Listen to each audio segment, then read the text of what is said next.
MikroTik টিউটোরিয়ালের ৭০তম পর্বে আপনাদেরকে স্বাগতম। গত পর্বে আমরা আইপি অ্যালোকেশন নিয়ে আলোচনা করেছি। আজকে আমরা দেখব ব্রাস্ট কি, ব্রাস্ট কিভাবে কাজ করে।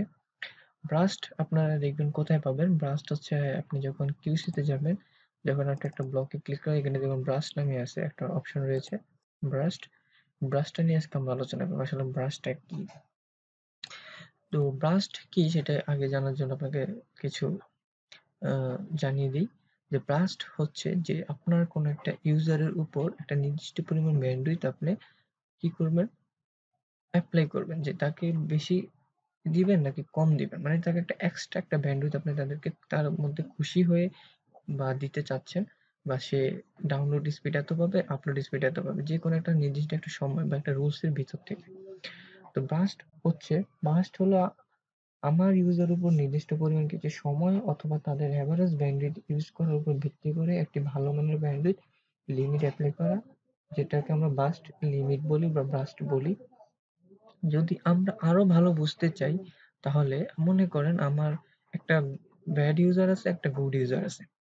এখন আপনি বলতে পারেন, ভাই এটা কোন ধরনের কথা? গ্রাহকের মধ্যে ব্যাড আবার খারাপ কি? আসলে দেখুন, আপনাকে যখন একটা আইএসপি বিজনেস ওনার হবেন, তখন আপনার মাথায় চিন্তা থাকবে যে, যে গ্রাহকটা আমার ডাটা কম টানছে, ডাউনলোড কম দিচ্ছে, সেটা আমার হচ্ছে আমার একটা ব্যাড ইউজার। আর যেটা আমার ইন্টারনেট ব্রাউজিং করছে, হালকা পাতলা গেমিং করছে বা হালকা পাতলা ভিডিও দেখছে, সেটা হচ্ছে আমার গুড ইউজার। কারণ তার সারাদিনের যদি হিসেব করে থাকি, তাহলে তার এভারেজ যে ব্যান্ডউইথটা সে টানছে সেটা কম টানছে, এবং যে ডাউনলোড করছে সে তো অল টাইম ডাউনলোডই দিয়ে যাচ্ছে, তেমন ব্যান্ডউইথ এভারেজ ব্যান্ডউইথ বেশি খাচ্ছে। তার মানে আমার মাইক্রোটিক সার্ভারে প্রেশারটা বেশি পড়বে, বা আমার ব্যান্ডউইথের উপরে কি করবে, প্রেশারটা বেশি পড়তেছে। তার মানে সে আমার ব্যাড ইউজার। যখন আপনি একজন আইএসপি ওনার হবেন, তখন আপনি এইসব মাথায় এগুলো চিন্তা করতে হবে। হ্যাঁ, ঠিক আছে? তো এখন আপনার কিভাবে বুঝবো কোনটা ব্যাড ইউজার, কোনটা গুড ইউজার? যেমন আপনাকে যদি একটা আমি গ্রাফ এঁকে অঙ্কন করে দেখাই, তো আমি আমার পেইন্টে যাচ্ছি। পেইন্টে যাওয়ার পর আমি একটা গ্রাফ আপনাদেরকে একটু অঙ্কন করে দেখি। তো আমি এখানে সাপোজ একটা লাইন টেনে আপনাদেরকে এখানে আমি একটা লাইন টেনে দিচ্ছি। ওকে, একটা লাইন টেনে দিলাম এরকম। তো এখানে আমি বললাম যে এটা হচ্ছে আমার ইউজার এর ডায়াগ্রাম, ঠিক আছে? গ্রাফ, ঠিক আছে? এবং এখানে আমার ইউজার বির গ্রাফ। ওকে, ঠিক আছে? তো এখানে আমি একটা লাইন টেনে দিচ্ছি।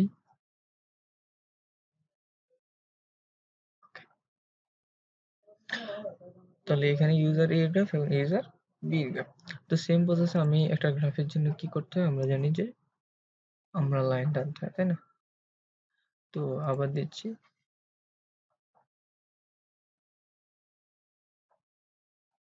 সেম প্রসেস এখানেও।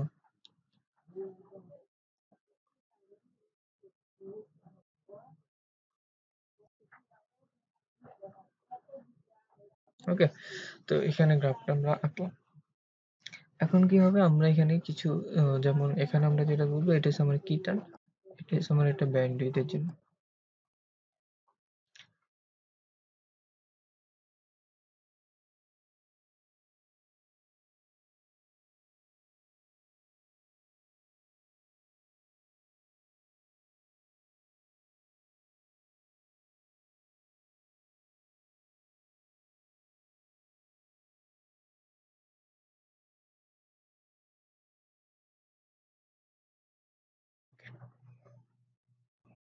তো দেওয়ার পর এখানে এবার ইউজার এ কিভাবে ব্যান্ডউইথটা টানতেছে সেটা আমরা দেখি।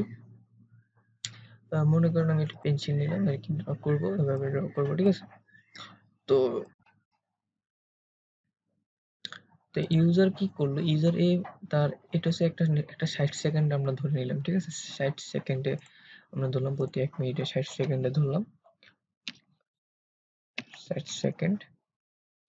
এখানেও কি হবে, 60 সেকেন্ড। ওকে, ওকে, 60 সেকেন্ডে ধরে নিলাম যে প্রত্যেক সময়। তো এটা হচ্ছে আমার এই ইউজার, এটা হচ্ছে ব্যান্ডউইথ, ঠিক আছে? এখানে মনে করেন কি 2 MB bandwidth, 3 MB bandwidth, 5 MB bandwidth. এখানেও আপনার 2 MB bandwidth, 3 MB bandwidth, plus MB bandwidth, ঠিক আছে? এটা 3 এমবি, হ্যাঁ, 3 এমবি, 2 এমবি, 5 এমবি ব্যান্ডউইথ। এখন সে কি করলো, এই একটা নির্দিষ্ট সময় 60 সেকেন্ড, এখান থেকে মনে করেন 1 মিনিট, তাহলে সে প্রত্যেক সেকেন্ডে কত করে টানতেছে, যেমন সে প্রথমে এতটুক টানলো, তারপর কম, তারপর একটু বেশি, এই দিক দিয়ে টানলো না, এদিক দিয়ে কম টানলো, এদিক দিয়ে একটু বেশি টানলো, দেন এগিয়ে দিয়ে আর টানলো। এটা হচ্ছে আমার ইউজারে, ঠিক আছে? তো ইউজারে কি করলো, প্রত্যেক এখানে 60 সেকেন্ডে যা করলো, সে প্রথম একটু ডাউনলোড করলো, তারপর সে একটু ব্রাউজিং করলো, পর একটা ডাউনলোড দিল, পরে এদিক দিয়ে কিছু করে নাই, পরে এদিক দিয়ে হালকা কিছু ব্রাউজিং করছে, একটা ডাউনলোড দিল, বা এদিক দিয়ে আর কিছু করে নাই, ঠিক আছে?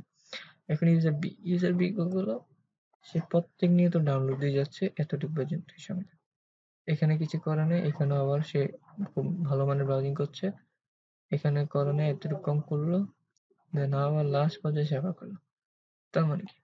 তার মানে এই ইউজার 20 সারাক্ষণ অনলাইনে থাকলো বা ডাউনলোড দিয়ে রাখলো, তার মানে সে ব্যান্ডউইথে কি তার অল টাইম 5 এর উপরে গেল, ঠিক আছে?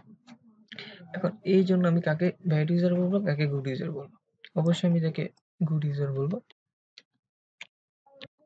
গুড ইউজার, আর তাকে আমি ব্যাড ইউজার বলবো, ঠিক আছে? ওকে, এখন তাকে আমি কেন গুড ইউজার বললাম, কারণ তাকে গুড ইউজার বলার এই কারণে, সে তার নির্দিষ্ট 60 সেকেন্ডের সময়ের মধ্যে সে কি করলো, 60 সেকেন্ডে সে 2 এমবি বা 3 এমবি, সর্বোচ্চ 5 এমবির উপরে উঠছে একবার, আর পরবর্তীতে 5 এমবি নিচে রয়েছে, এবং 2 এমবি বেসে 3 এমবি বেসে নিচে রয়েছে।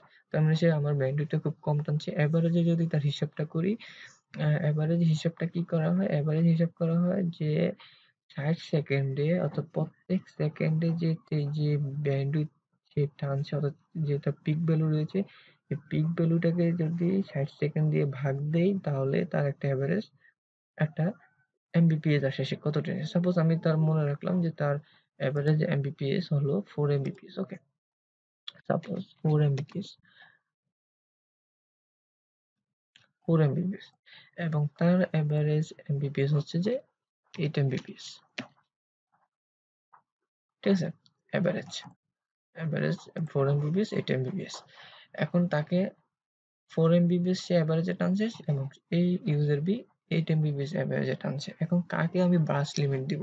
হ্যাঁ, আমি ব্রাশ লিমিট দুজনকেই দিতে পারি, কোনো সমস্যা নাই, কিন্তু একটা রুলস অবশ্যই রয়েছে, একটা টাইমের রয়েছে। আপনি যদি আপনার ইনবক্সে একটু যান, যে এখান থেকে কুইজে যদি যান, এখানে দেখবেন ব্রাশ টাইম নামে একটা অপশন রয়েছে, এখানে অল টাইম কিন্তু 60 সেকেন্ড হবে, সেকেন্ডের হিসাব হয়, ওকে? তো এটা কিভাবে হয়?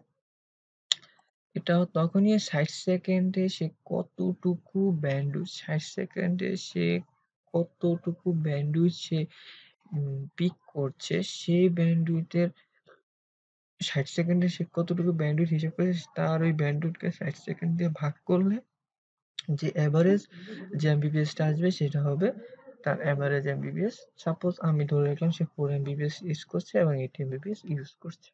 সে কত এমবি ব্যান্ডউইথ কিনেছে? সাপোজ ও 5 এমবি ব্যান্ডউইথ কিনেছে, ও 5 এমবি ব্যান্ডউইথ কিনেছে।